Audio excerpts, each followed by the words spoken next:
શું તમને ખબર છે શિવરાત્રી પત્યા બાદ નાગા સાધુઓ ક્યાં જાય છે, ક્યાં જાય છે?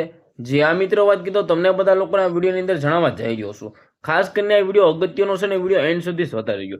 ઘણા બધા લોકો એવું કહેતા હોય છે કે નાગા સાધુઓ જ્યારે શિવરાત્રી પતી જાય છે ત્યારબાદ ક્યાંક ને ક્યાંક તે પહાડની અંદર ડુંગરાની અંદર પોતાની મઢી હોય છે ત્યાં વયા જતા હોય છે, ગુફાઓની અંદર વયા જતા હોય છે.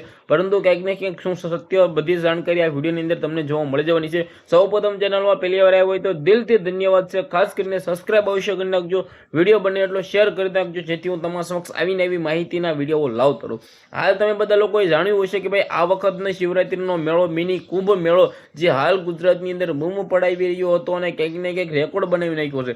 કારણ કે આ કુંભ મેળાની અંદર 10 લાખથી પણ વધારે મિત્રો ક્યાંક ને ક્યાંક ભક્તો ઉમટ્યા હતા મેળાનો આનંદ લેવા માટે. પરંતુ ક્યાંક ને ક્યાંક આ વખતના મેળો એટલે કે ભાઈ ગુજરાતની અંદર ક્યાંક ને ક્યાંક પહેલી વખત આવો મેળો હતો. કારણ કે મિની કુંભ મેળો મિત્રો આ વખતે ઉજવવામાં આવ્યો હતો. આ મેળાની અંદર ઘણા બધા ક્યાંક ને ક્યાંક ઇતિહાસ બન્યા તો ઘણા બધા વિવાદો પણ સામે આવ્યા.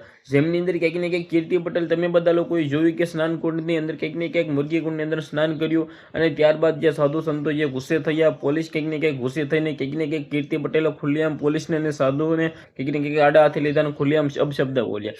પરંતુ ક્યાંક ને ક્યાંક ખુલ્લેઆમ તમે બધા લોકોએ જે રીતે જોયું હાલ જે નાગા સાધુઓ ક્યાંક ને ક્યાંક ક્યાં જાય છે એ તમારે જાણવું હોય તો ક્યાંક ને ક્યાંક ઘણા નાગા સાધુઓ છે એ પોતપોતાની મઢી એટલે કે જે પહાડ એટલે કે ડુંગર ગિરનારની ડુંગરની અંદર હોય છે ત્યાં એ જતા હોય છે.